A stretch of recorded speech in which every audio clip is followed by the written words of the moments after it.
झारखंड के प्रथम मुख्यमंत्री बाबूलाल मरांडी जी मंगलवार से ही जामताड़ा जिले में हैं। बता दें कि मंगलवार को बिंदा पाथर के काली मंदिर में अनुसूचित जनजाति के सम्मेलन में भाग लिया।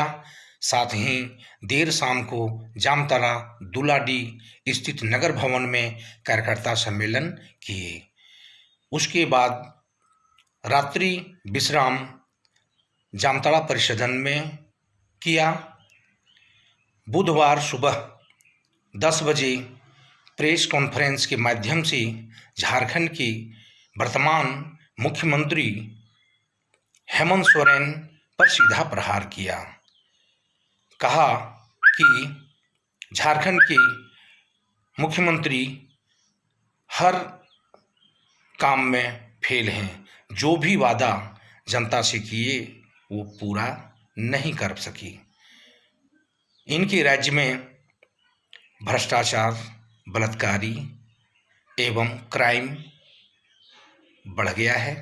सुने क्या कह रहे हैं झारखंड के प्रथम मुख्यमंत्री बाबूलाल मरांडी जी। आज झारखंड में सरकार को बने हुए हेमंत सोरेन जी के नेतृत्व अब 1 साल हो रहा है। अब 1 साल होने में अब मात्र 5-6 दिन बच गए, लेकिन 1 वर्षों में जिस उम्मीद के साथ लोगों ने यूपीए गठबंधन को साथ दिया था, लेकिन वो बड़ा निराश किया आप लोगों को 1 वर्ष। चुनाव के पूर्व या उसके बाद भी, सरकार बनाने के बाद विधानसभा में भी उन्होंने लंबी चौड़ी घोषणाएं की थी, लेकिन आज उन घोषणाओं पर कहीं भी कोई उन्होंने अमल नहीं किया। नौजवानों के लिए उन्होंने कहा था कि सत्ता में आते ही 5 लाख लोगों को रोजगार देंगे।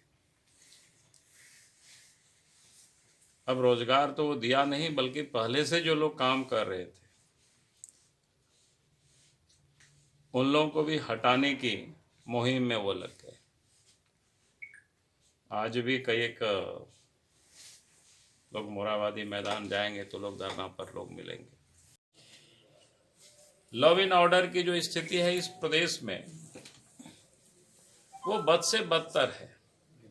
कोरोना के काल में, लॉकडाउन में देश के अंदर में जो क्राइम में कमी आई है, लेकिन झारखंड में कहीं कोई कमी नहीं है, बल्कि बढ़ोतरी हुई। चोरी है, डकैती है, हत्या है, अपहरण है, ये आम बात हो। राज्य की राजधानी में भी अपराधियों की ओर से, उग्रवादियों की ओर से वहां व्यवसायी को, उद्यमियों को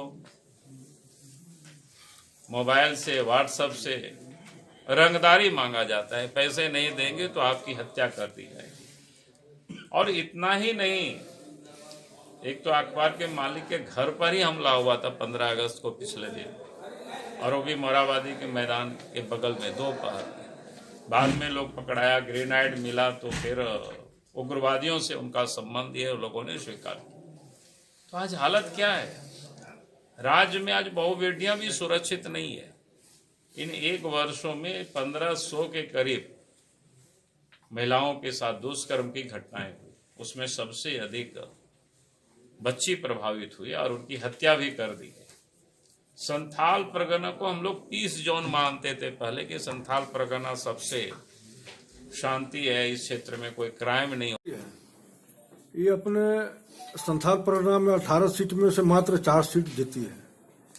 इस करारी हार के बाद आप भारतीय जनता पार्टी को किस तरह से राहत दिलाने का काम करेंगे? देखिए, आगे हम सब लोग तैयारी कर रहे हैं कि अगला चुनाव के लिए, और हमें विश्वास है अगला चुनाव में उसका हम लोग सूद समेत बदला वसूल करेंगे। विधानसभा में अभी तक आपको प्रतिपक्ष का नेता का मान्यता नहीं दिया गया है। अब प्रतिपक्ष के लिए हम लड़ाई नहीं लड़ रहे हैं। अब हम लोग तैयारी कर रहे हैं कि भाई इस राज्य में अगली सरकार भारतीय जनता पार्टी की बने, क्योंकि ये तो जानबूझ करके परेशानी कर रहे हैं। इसके लिए क्या लड़ना है? जब इलेक्शन कमीशन ने उस विलय की मोहर लगा दी। पिछले राज्यसभा के चुनाव में भारतीय जनता पार्टी के विधायक के नाते वोट भी हमने डाला, और उसके बाद वो लगे हुए हैं रोकने की। तो आप कितना दिन तक किसी को रोक सकते हैं? तो ये लोग कानून को नहीं मानता है क्या? अब तो देख रहे हैं, हाई कोर्ट ने साफ साफ बता दिया कि आपके अधिकार क्षेत्र में नहीं, आप ये गलत कर रहे हैं। तो आज हम अखबार में देख रहे थे शायद सुप्रीम कोर्ट जाने की वो तैयारी कर रहे हैं। तो वो लड़ाई रहेगी अपनी जगह पर, लेकिन हमने कहा कि भाई